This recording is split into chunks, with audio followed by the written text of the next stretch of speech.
Nous sommes en train de continuer l'étude sur la nouvelle nature, puis les changements que Dieu veut faire dans notre vie.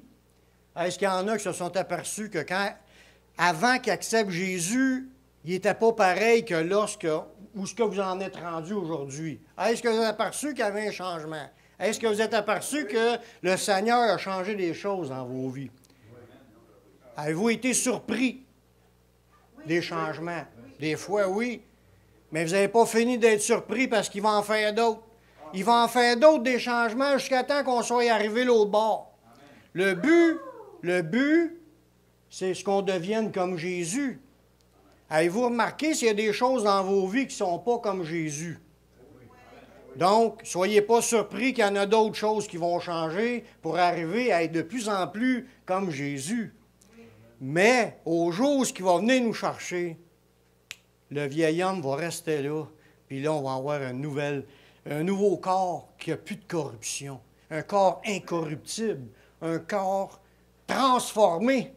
On ne sera plus pareil, on va être à 100% comme Jésus. Amen. Ça va être marqué dessus, Made in Heaven, Sky, Made in Royaume de Dieu. Là, on est Made in Planète Terre, puis c'est pas... Puis là, le Seigneur, puis ça, on le prend en riant, mais c'est très sérieux, ce changement-là. Ça s'appelle la sanctification. Puis le Seigneur a commencé cette œuvre-là en nous, puis ça a commencé, ça ne pouvait pas commencer autrement que par la nouvelle naissance. Il fallait que tu naisses de nouveau, parce que tu n'avais rien en toi, par toi-même, pour arriver à ce changement-là. Il fallait que Dieu vienne intervenir dans ta vie. C'est impossible aux hommes d'être sauvés. C'est rien qu'à Jésus qui pouvait nous sauver, puis nous donner son esprit. Puis son esprit nous a communiqué une nouvelle nature qui opère un changement. Il y a un procédé, il y a une manière de travailler pour y arriver, mais il y a une vision. Le Saint-Esprit, il y a une vision. Il veut nous amener à être comme Jésus. Puis j'espère qu'on veut tous devenir comme Jésus. Parce qu'on aura tout à gagner de devenir comme Jésus.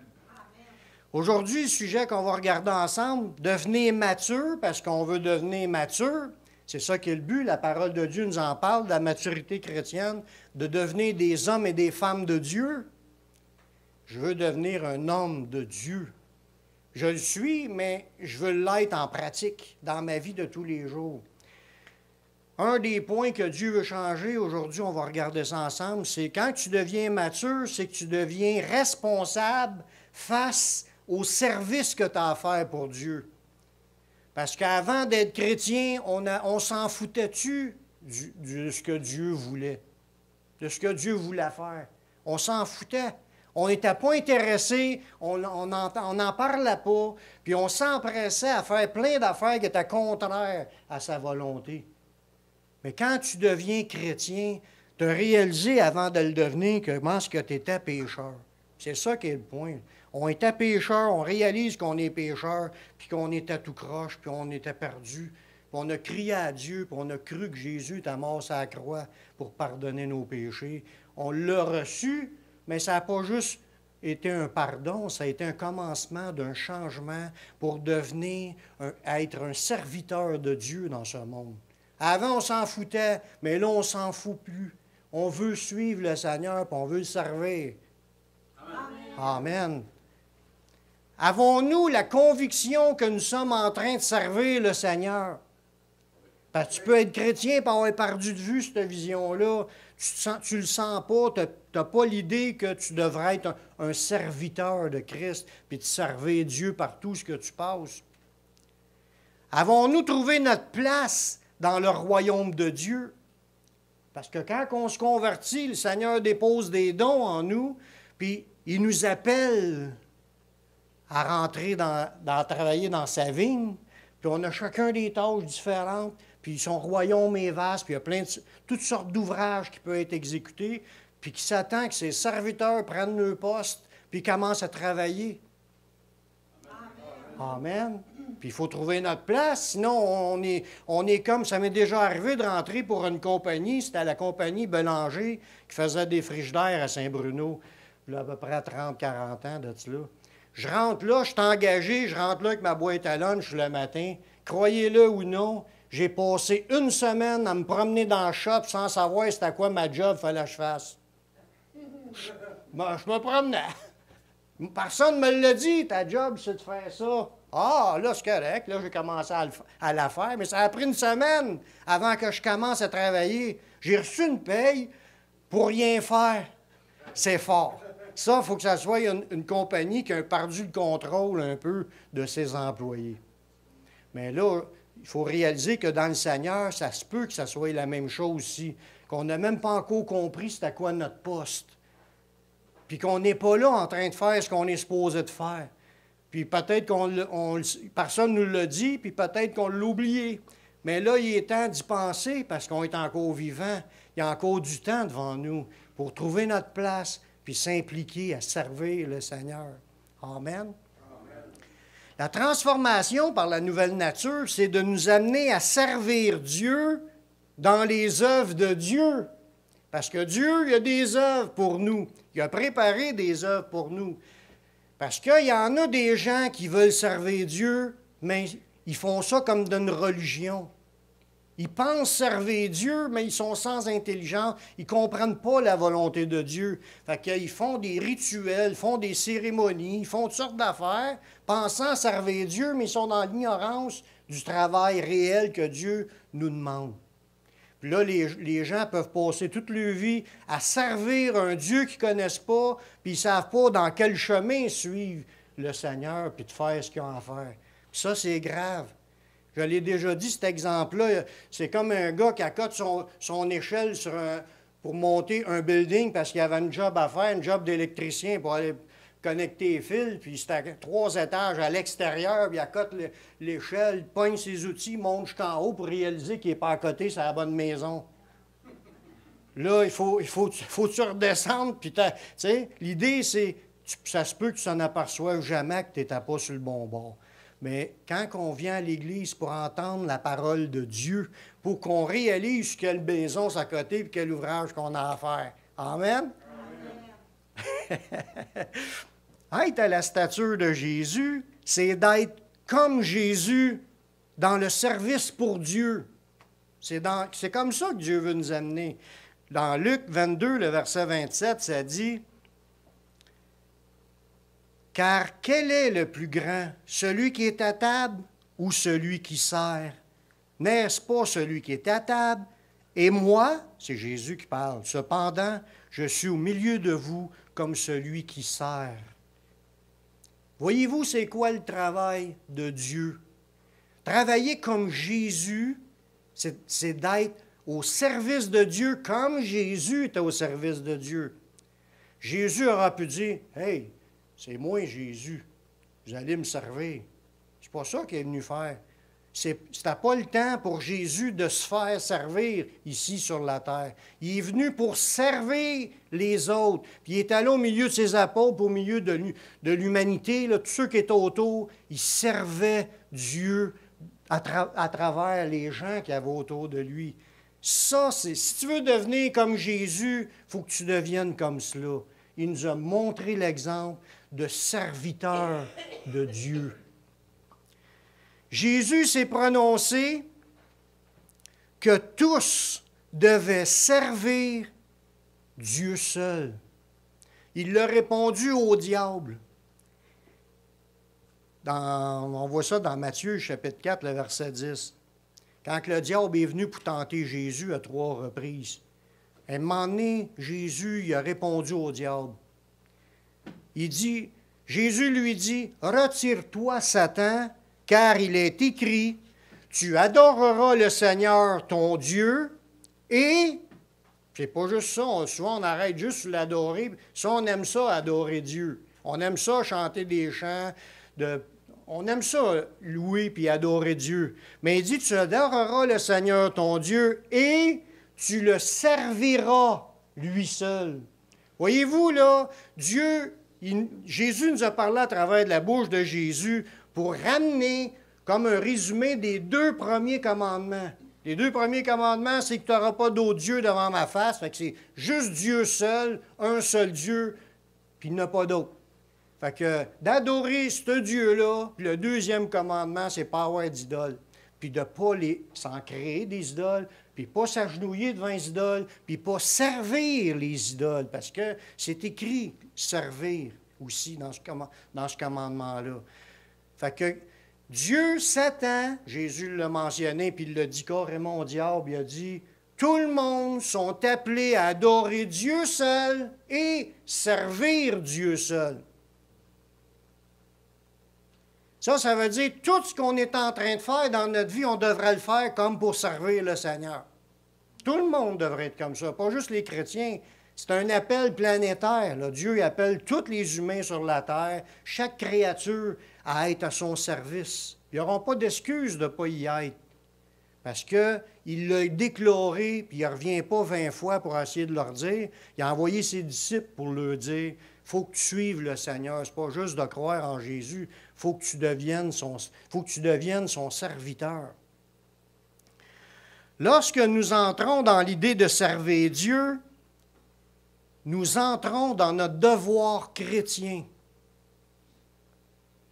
Servir Dieu égale être chrétien. Ou le contraire, être chrétien égale servir Dieu. Tu ne peux pas dissocier les deux. Tu ne peux pas dire, moi je suis un chrétien, mais je ne suis pas intéressé de rien faire. Mais tu suis quoi en fin de compte? Parce que le mot chrétien veut dire suiveur du Christ. Si tu ne suis pas le Christ parce que tu ne veux pas le suivre, tu ne veux pas le servir, tu fais quoi? Pourquoi tu t'appelles chrétien? Tu n'es pas un chrétien. Un vrai chrétien, c'est quelqu'un qui sert Jésus. Il est à son service.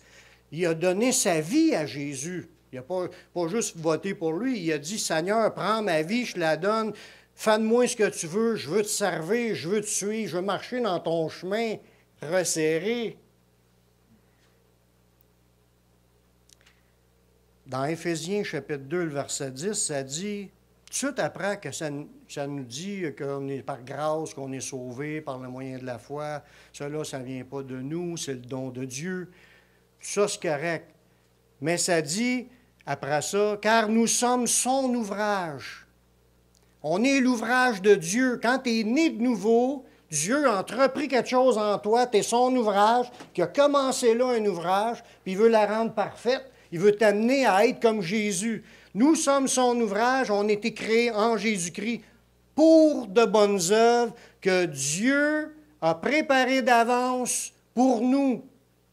Ça veut dire que moi, quand il a commencé l'œuvre en moi, en me pardonnant mes péchés, en me donnant le Saint-Esprit, ma vie a commencé à changer, je suis devenu son ouvrage, puis là, il me dit, Daniel, j'ai de l'ouvrage devant toi, là. Je t'ai placé un paquet d'œuvres qu'il faut que tu rentres là-dedans. Il faut que tu sois à mon service. Il faut que je sois à son service, puis il a préparé des bonnes œuvres devant moi pour les œuvres de Daniel. Mais, vous pouvez vous compter chanceux, vous autres aussi, il y a les œuvres aussi pour chacun de ceux qui est son ouvrage. Fait qu'il vous a équipé, puis il a commencé une œuvre de changement pour vous amener à entrer dans les œuvres qu'il a préparées pour chacun de vous. Fait qu'il y a les œuvres de chacun de vous. Au lieu de Daniel, les œuvres de Daniel, pensez aux œuvres de votre nom, puis vous êtes inscrit dans son calendrier de travail, la to-do list. Il y a une liste de to-do que Dieu a faite, puis ça, c'est les œuvres qu'il veut que tu fasses pour servir Dieu. Parce qu'on est tous appelés à être à son service. C'est notre devoir chrétien. C'est la responsabilité de chacun, avec l'aide du Saint-Esprit, à trouver sa place puis être à la recherche de servir Dieu. C'est la responsabilité de chacun. Il y a ceux qui avaient reçu des talents, l'un en avait reçu 5, l'autre en a reçu 2, l'autre en a reçu 1. Il avait reçu, puis il avait le mandat de faire fructifier. Fait que chacun savait ce qu'il avait à faire. Le maître, il avait donné l'équipement, puis le don, la capacité ou le talent, c'est de l'argent. Ramasse du profit avec ce que je te confie. Puis il s'attend à la même chose à chacun de nous. On fait partie des 3 serviteurs, là. Qu'on ait reçu 5 talents, 2 talents ou 1 talent, on fait partie de ces serviteurs-là, puis il faut se mettre à exécution pour faire fructifier ce que Dieu nous a donné. Amen. Amen. Regardez dans Tite 3, le verset 8. Cette parole est certaine. Et je veux que tu affirmes ces choses. Ça veut dire, ça, là, il faut en parler. Il faut en parler puis le répéter. Je veux que tu affirmes ces choses afin que ceux qui ont cru en Dieu, c'est qui ça, ceux qui ont cru en Dieu? C'est nous. Ça s'adresse à nous. Ceux qui ont cru en Dieu s'appliquent à pratiquer de bonnes œuvres. Ça, s'appliquer, ça veut dire, s'appliquer, là, si je m'applique à faire des bonnes œuvres, ça veut dire que je mets des efforts. Je vais me réfléchir aux œuvres, puis je vais penser, puis je vais passer à l'acte, je vais les faire. Il dit, tous ceux qui ont cru en Dieu s'appliquent à pratiquer de bonnes œuvres. Voilà ce qui est bon et utile aux hommes. Il nous a dit qu'on est le sel de la terre, mais si le sel perd sa saveur, avec quoi qu'on va l'assaisonner? Mais il dit, ça, c'est utile aux hommes, que quelqu'un croit en Dieu, s'applique à pratiquer des bonnes œuvres. Si tu veux être utile au monde, utile dans le royaume de Dieu, il faut que tu t'appliques. Tu n'as pas le choix. C'est ta responsabilité. Le serviteur qui avait juste un talent, ça y a été dit qu'il avait à faire fructifier le talent, puis il ne l'a pas fait. C'est qui a eu la responsabilité de répondre à son maître? C'est le serviteur. Il n'a pas dit que c'est la faute à celui qui en avait 5, là. Il n'a pas dit que c'était la faute d'Adam et Ève. Il n'a pas dit que c'est la faute de mes parents, qu'ils m'ont fait de la peine, puis là, je ne veux pas rien faire. C'est pas ça, là. C'est le serviteur. Il est responsable de rendre compte au maître de son administration. On est tous responsables de notre vie. Mais il faut demander au Saint-Esprit de nous éclairer puis de nous montrer c'est quoi, Seigneur, tu veux que je fasse, c'est quoi les œuvres que tu as préparées, puis là, tu commences à servir Dieu dans l'Église. C'est à ça, dans la nouvelle naissance. Ça veut nous amener aussi dans ce domaine-là, à devenir des serviteurs et des servantes de Dieu. Souvent, dans le service pour Dieu, il y a des gens qui cherchent la première place puis à se faire servir. Ça, c'est le fun. Tu peux aller dans une église là, pendant 20 ans, 30 ans, 40 ans, puis être toujours assis sur le même banc, puis le banc, il est comme usé un petit peu, parce que tu es toujours assis à la même place, puis tu attends qu'on te serve. Mais c'est pas ça le plan de Dieu. On devrait tous être debout en train de servir quelqu'un d'autre. On devrait s'impliquer, chercher ce qu'on peut faire, s'appliquer à trouver où est-ce que je peux m'impliquer. C'est ça qui est le point. Il y en a qui cherchent la première place pour se faire servir. Mais le royaume de Dieu, il fonctionne à l'inverse des royaumes dominés par l'homme. Ça marche complètement le contraire. Jésus en a parlé dans Marc au chapitre 10, le verset 42 à 45. Jésus, il les appela, puis il leur dit, « Vous savez que ceux qu'on regarde comme les chefs, le chef des nations, les tyrannisent et que les grands les dominent. Il n'en sera pas de même au milieu de vous. Mais quiconque veut être grand parmi vous, qu'il soit votre serviteur. Et quiconque veut être le premier, qu'il soit l'esclave. Car le Fils de l'homme, là il parle de lui-même, il est venu non pour être servi, mais pour servir et donner sa vie en rançon pour tous. Jésus a donné l'exemple d'être le parfait serviteur, être au service au point même de donner sa vie pour ceux qui servaient. Puis en réalité, personne ne méritait rien. Il l'a fait parce que son mobile, c'était d'obéir à Dieu puis de faire la volonté de Dieu. Puis nous, c'est la même chose. Parce qu'on aime Dieu, on a donné notre vie à Dieu, mais ça ne s'arrête pas là. On veut rentrer dans le service de Dieu puis servir au point de donner notre vie pour les autres. Amen. Amen. Merci pour le Amen.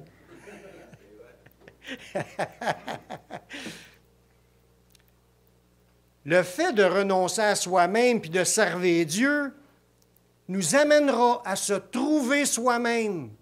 Des fois, il y en a qui suivent des thérapies pour essayer de se trouver. Ils ne se comprennent pas, ils sont mêlés, ils n'ont pas de vision de ce qu'ils sont dans la vie, ils n'ont pas de but, ils n'ont pas de personne à suivre. Ils sont comme errants, comme des brebis sans berger. Beaucoup de monde sont comme ça. Puis en réalité, Jésus, lui, il est en train de dire que tout le monde est comme ça. Quand tu n'es pas en train de suivre Dieu, tu es une brebis égarée. C'est de même que Jésus voit cela. Mais quand tu te mets à servir Dieu parce que tu es un serviteur de Dieu, tu trouves ta place, tu te découvres, tu te développes. Ta vie va changer parce que tu es en train de faire ce que le Saint-Esprit voulait t'amener, puis il va changer ta vie pour que tu sois épanoui dans ce que tu fais. Tu vas être heureux dans ton activité. Tu vas grandir, puis tes dons vont se multiplier, comme ceux qui n'avaient reçu 5, tu as rendu à 10, l'autre n'avait 2, tu as rendu à 4. Celui qui n'avait 1, il restait à 1, parce qu'il ne l'a pas mis au service des autres.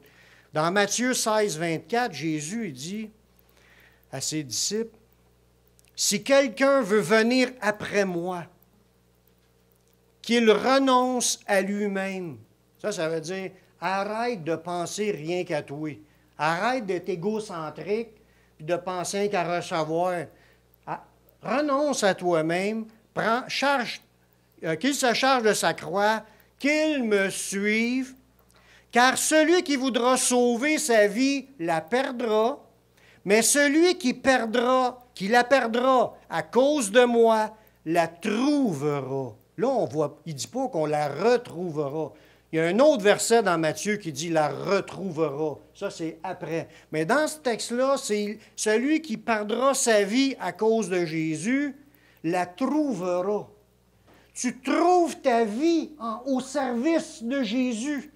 C'est en servant Jésus que tu vas découvrir « Hey, je suis un serviteur de Jésus », puis tu vas être heureux à être à son service. Tu vas être béni. Tu ne penses pas juste aux récompenses, mais il va en avoir, mais il y a une satisfaction. Tu trouves ta vie. Tu trouves le sens à ta vie, puis tu vas même trouver des buts que tu n'avais même pas pensé, parce que c'est lui qui va t'ouvrir les portes pour t'amener là.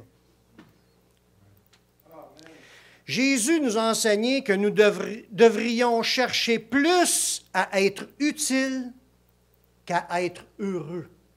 Souvent, on cherche le bonheur dans les plaisirs, on cherche à être heureux. Mais Jésus veut nous amener avant tout à ce qu'on cherche à être utile en premier, au lieu de chercher à ce qu'on soit heureux. Regardez bien dans Jean 12, 24 à 26.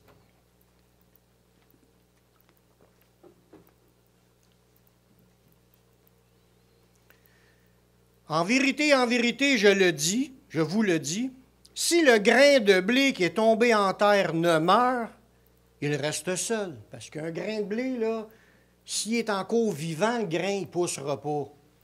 Quand il est mis dans la terre, il commence par mourir, puis après ça, le germe va pousser une fois que le grain est mort. Mais il prend cet exemple-là pour nous dire à nous aussi qu'il faut mourir à soi-même si on veut que ça pousse. Il dit, si le grain ne meurt, il reste seul, mais s'il meurt, il porte beaucoup de fruits.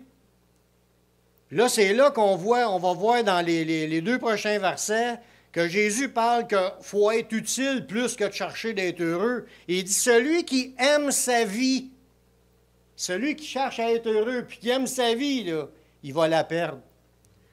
Mais celui qui est sa vie dans ce monde, la conservera pour la vie éternelle. Il continue en disant la même affaire. Il dit, si quelqu'un me sert, si on devient un serviteur de Jésus, qu'il me suive. Et là où je suis, là aussi sera mon serviteur. Voyez-vous, le bonheur à rechercher, c'est le bonheur qu'il va avoir après, d'être où ce que Jésus est. Jésus avait vu la joie qui lui était réservée. Il pensait à son retour dans les cieux. C'est pour ça qu'il a passé à travers ce qu'il avait à vivre.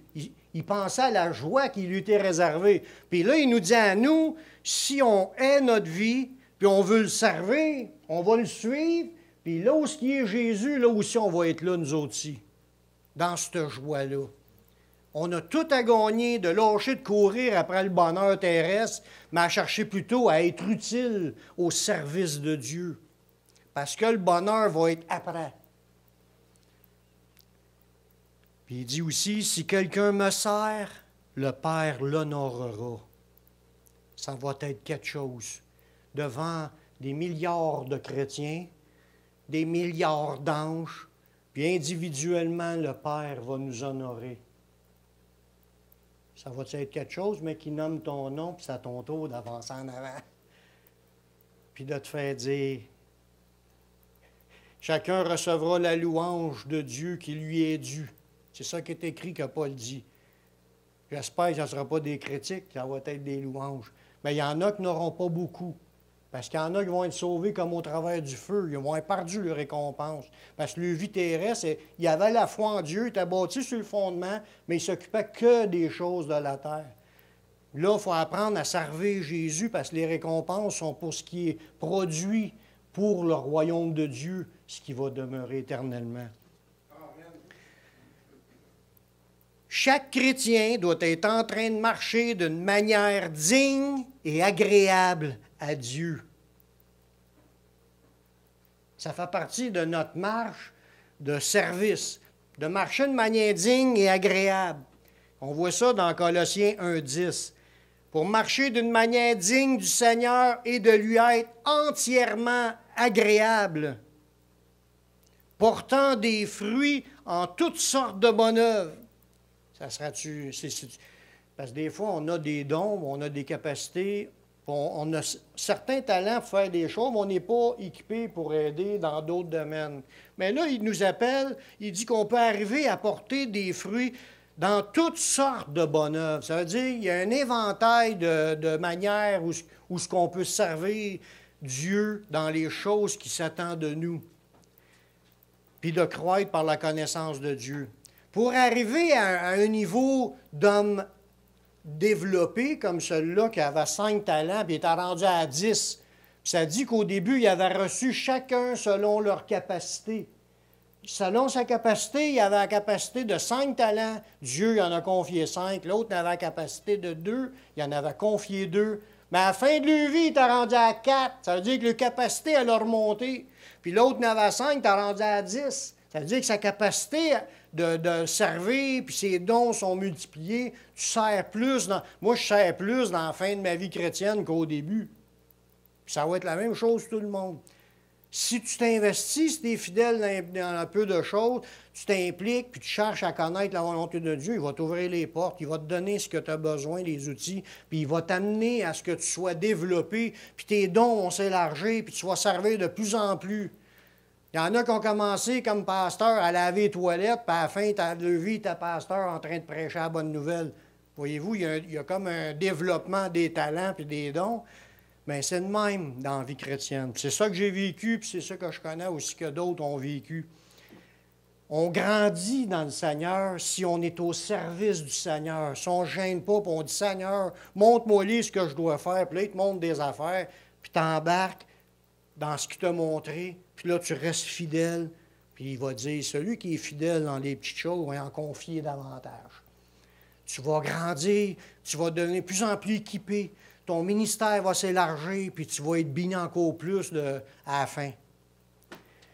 Mais la recette pour y arriver à être de plus en plus dans toutes sortes de bonnes œuvres, porter du fruit dans toutes sortes de bonnes œuvres, la recette, Paul l'a dit le verset avant, au verset 9 dans Colossiens. Parce que là, j'ai lu Colossiens 10, il dit de marcher d'une manière digne du Seigneur, de lui être entièrement agréable, portant des fruits en toutes sortes de bonnes œuvres. Mais le verset avant, Paul, il donne la recette pour arriver à être comme cela. C'est à quoi sa recette? Il dit, c'est pour cela que nous aussi, depuis le jour où nous avons été informés, nous ne cessons de prier Dieu pour vous et de demander la recette pour que les chrétiens deviennent productifs, que les chrétiens deviennent pleins de fruits, toutes sortes de bonnes œuvres, puis qu'ils marchent dans les révélations. La recette, c'est de ne pas cesser de prier, puis de demander. C'est là la recette. Si tu veux que les gens grandissent dans le Seigneur, ça prend du monde qui prie à quelque part. Des gens qui intercèdent, ils vont prier. La première personne qu'on devrait prier pour, c'est nous-mêmes. Moi, je prie pour moi aussi. Puis je pense que vous êtes tous comme cela, puis c'est correct. Mais, sans plus, on prie les uns pour les autres. L'Église va s'accroître, les gens vont grandir dans le Seigneur, tout le monde va être au service, puis l'œuvre de Dieu va se faire. Mais ça commence dans la prière. Puis il faut qu'on prie pour les uns pour les autres, puis on va voir des changements, puis on va voir l'Église s'accroître. Amen. La Bible nous dit aussi que la dévotion chrétienne doit être surtout envers les chrétiens. Le mot dévotion, ça veut dire le service qu'on peut faire pour Dieu. Ça commence dans l'Église. Puis c'est écrit, c'est pas moi qui l'ai inventé, c'est écrit dans Galates 6:10. C'est sûr qu'on doit aussi s'occuper de notre famille, parce qu'il y a un autre verset qui dit de s'occuper des siens, principalement de ceux de sa maison, car celui qui ne le fait pas, mais il a renié la foi, puis il est pire qu'un infidèle. Il faut s'occuper de notre famille. Mais quand tu sers, c'est dans l'Église en premier. Il dit dans Galates 6:10, « Ainsi donc, pendant que nous en avons l'occasion, pratiquons le bien envers tous et surtout envers les frères dans la foi. » Notre vision, là, quand on commence à arrêter de penser juste à nous, on se lève les yeux, on pense à notre famille, mais on se lève les yeux un peu plus. L'Église est là, puis il y a plein de manières qu'on peut servir en servant les frères dans les dons qu'on a reçus. Ça glorifie Dieu. Ça glorifie Dieu bien plus qu'on pense. Puis surtout les plus petits de ses frères. Des fois, on cherche les personnes par le motif d'intérêt. « Oh, je vais aller aider le pasteur à déménager. » Si le pasteur déménage, on va tout y aider. Puis quand c'est l'autre, là, des fois, quand ça arrange avec ses troubles. C'est vrai qu'on pense de même, mais ce n'est pas dans la volonté de Dieu de penser de même. Dieu veut qu'on s'occupe aussi des plus petits de ses frères. Savez-vous ça, qu'il y a une belle promesse que Dieu a faite à ceux qui vont s'occuper des plus petits de ses frères?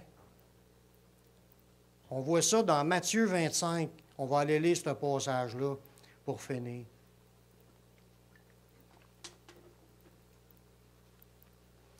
On voit là-dedans les récompenses qui sont pour ceux qui sont entrés dans son service. Matthieu 25, le verset 30, à partir du verset 31. Mais l'autre verset avant, dans Galates, là, que j'ai dit, « Pendant que nous en avons l'occasion, pratiquons le bien envers tous, mais surtout envers les frères dans la foi. » Ce que j'ai remarqué aussi dans ce passage-là, il dit « Pendant que nous en avons l'occasion. » De quelle occasion qu'il parle? Quelle est l'occasion qu'on a de servir les frères et sœurs? Tant qu'on est sur terre. Pendant qu'on a l'occasion, là, on est encore vivant, c'est le temps de servir dans l'Église. Parce que même qu'on soit mort, le jour est fini, puis les œuvres avec sont finies. C'est tout de suite, pendant qu'on est ici, que c'est le temps de travailler. Amen.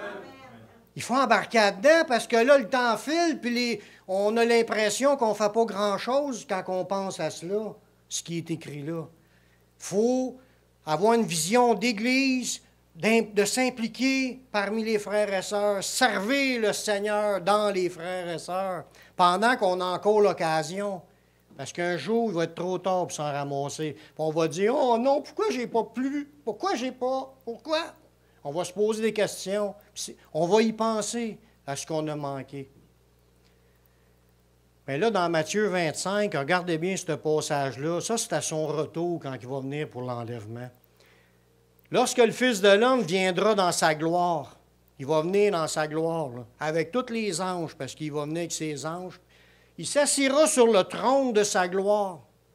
Toutes les nations seront assemblées devant lui, puis il va séparer les uns d'avec les autres. Comme le berger sépare les brebis d'avec les boucs. Jésus nous connaît parfaitement. Il dit, « Je connais mes brebis, je les appelle par leur nom et elles me suivent. » Il n'y a pas de problème. Si tu es un disciple du Seigneur, tu vas embarquer sur le bon bord. Il va mettre les brebis à sa droite, puis les boucs à sa gauche. Puis là, il dira à ceux qui seront à sa droite, « Venez, vous qui êtes bénis de mon Père.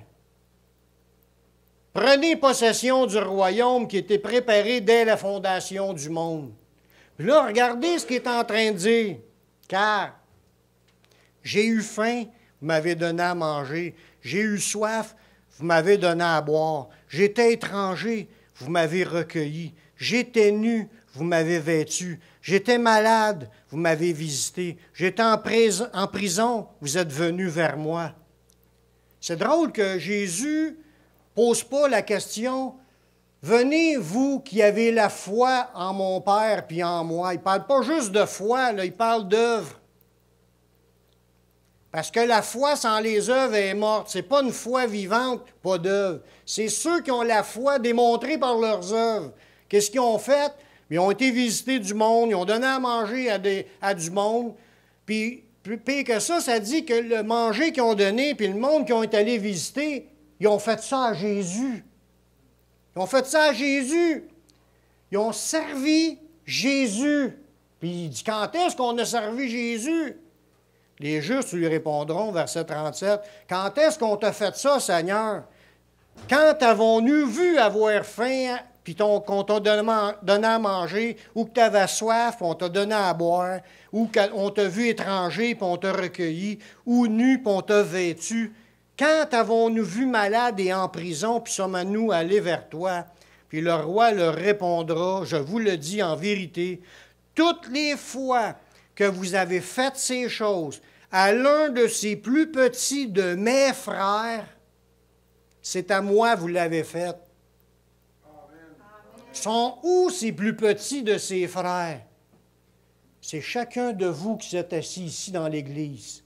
Vous êtes tous des plus petits des frères de Jésus. Peut-être qu'il y a des sœurs aussi là-dedans. Là. On est la famille de Jésus. Puis Jésus regarde là, ce qu'on fait pour les autres. Puis c'est à cause de ces œuvres de justice-là que vous êtes mis au service des frères et sœurs que Dieu est fier, puis que Dieu, il va nous bénir, puis il reconnaît que c'est la foi qui sauve. C'est fort, hein? C'est super en même temps, parce que les récompenses vont être aux serviteurs. Il ne faut pas se faire... Je ne vous lirai pas la suite pour vous parler de ceux qui ne l'ont pas fait. L'autre gang, c'est chaque fois, vous n'avez pas fait ces choses à l'un des plus petits de mes frères. Ça, c'est du monde, dans le monde, qui n'ont pas voulu servir Jésus dans l'Église, aux frères et sœurs. Ils n'ont pas voulu s'intégrer, ils n'ont pas voulu rien faire, ils n'ont pas voulu embarquer dans le chemin de la foi. Ou il peut être assis dans l'Église, mais pas vouloir rien faire. Ça revient quasiment à la même affaire. Là. Tu peux être assis là, puis pas vouloir servir. L'important, c'est d'être là, puis de vouloir servir le Seigneur, puis de le faire.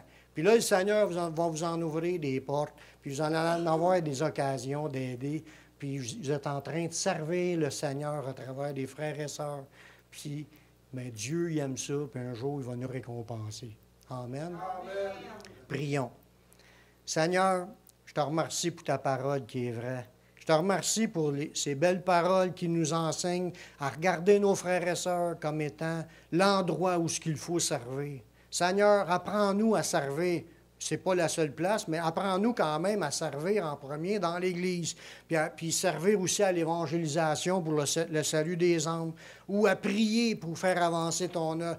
Peu importe les manières que tu nous appelles, Seigneur, donne-nous d'avoir un cœur de serviteur, qu'on soit toujours empressé à servir. C'est toi, Seigneur, qui produis le vouloir et le faire. Fait qu'on s'en remet à toi pour que tu nous amènes à être comme Jésus. Je remets toutes ces choses entre tes mains dans le nom de ton Fils Jésus.